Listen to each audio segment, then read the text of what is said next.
Commander Zekthar had witnessed the fall of 1,000 worlds. His chitinous exoskeleton bore the scars of 300 cycles of warfare, each mark a testament to battles that would have broken lesser warriors. He had seen species flee at the mere sight of his fleet's warships materializing in their skies. He had watched civilizations surrender before a single shot was fired. The Krill dominion was inevitable, unstoppable, eternal. Or so he had believed. The humans were supposed to be another footnote in the Dominion's endless conquest. Intelligence reports painted them as a primitive species, barely capable of faster-than-light travel. Their weapons crude, their tactics unsophisticated. Their homeworld, Earth, hung like ripe fruit waiting to be plucked. Zekthar's mandate was simple: subjugate or eliminate. The human defense fleet numbered 47 vessels against his armada of 300. The outcome was predetermined. Zekthar allowed himself what his species considered amusement, as he observed the pathetically small human formation through the tactical display. They had arranged themselves in a defensive sphere around their blue marble of a planet, a textbook maneuver he had countered countless times. "Initiate standard assault pattern," Zekthar commanded, his voice resonating through the bridge. "This will be concluded before the next cycle." The Krill warships surged forward, their quantum disruptors charging with lethal energy. The human ships opened fire first, their kinetic weapons and primitive missiles barely scratching the Krill shields. Zekthar's tactical officer reported minimal damage across the fleet. Everything was proceeding as expected. Then the humans did something unexpected. They didn't retreat.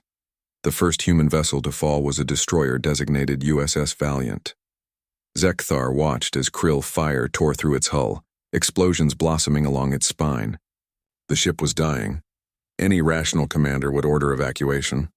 Instead, the Valiant accelerated directly toward the Krill dreadnought, Eternal Fang, its remaining engines burning at maximum capacity. Evasive maneuvers. Zekthar's tactical officer shrieked, but it was too late. The Valiant slammed into the Eternal Fang at a significant fraction of light speed, its reactor core detonating on impact. The explosion was magnificent and terrible, consuming both vessels in a sphere of white-hot fury. Zekthar's mandibles clicked in disbelief. The humans had deliberately sacrificed their ship. "Madness," he muttered. "They are irrational, but it wasn't madness. It was a message." The human fleet contracted, ships pulling closer together as the Krill armada pressed the advantage. Zekthar expected panic, disarray, surrender. Instead, he observed something he had never seen in 300 cycles of warfare. Every single human vessel began broadcasting on all frequencies. They were transmitting their positions, their damage reports, their ammunition counts, everything to each other with no encryption whatsoever. "They've lost operational security," his communication officer reported. "We can intercept all their tactical data." Zekthar soon realized the humans weren't being careless. They were coordinating with a precision that defied their technological limitations. Ships damaged beyond combat effectiveness didn't withdraw.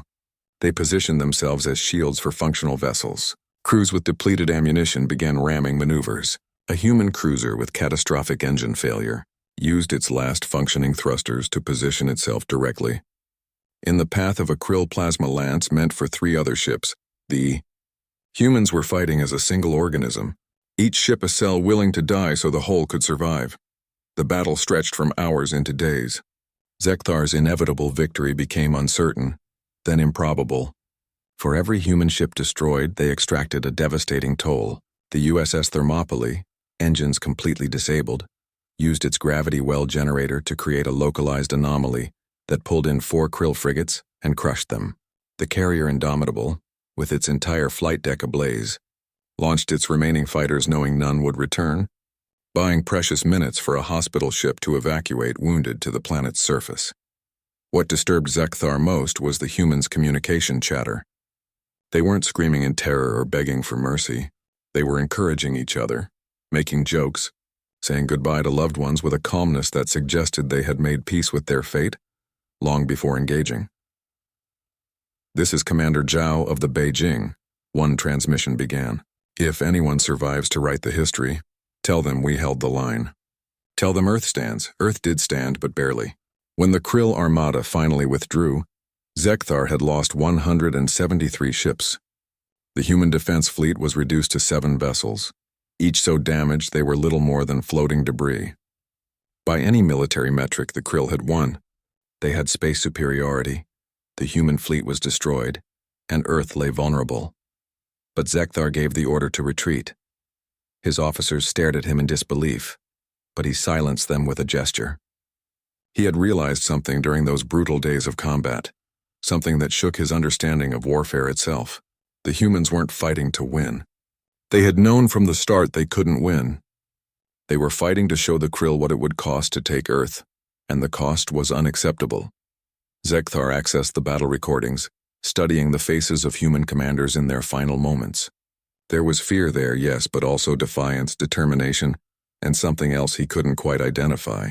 Later, after studying human literature and philosophy, he would learn the word hope. The Krill Dominion had conquered 1,000 worlds, but those worlds had been defeated before the first shot was fired. They had believed resistance was futile. The humans believed no such thing. They had looked at impossible odds and chosen to fight anyway, not because they thought they would win, but because surrender was never an option.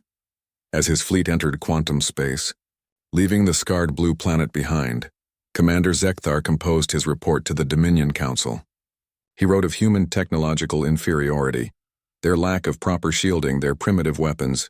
Then he wrote the words that would change the course of galactic history.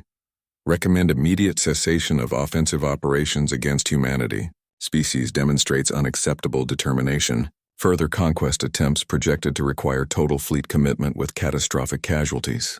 Humanity must be reclassified from primitive target to existential threat. He had thought he'd seen everything in battle. 300 cycles of war had shown him courage and cowardice, brilliance and incompetence, victory and defeat. But he had never seen an entire species willing to sacrifice everything, not for victory, but simply to prove they could not be broken. Commander Zekthar had seen humanity's strength and he had blinked first.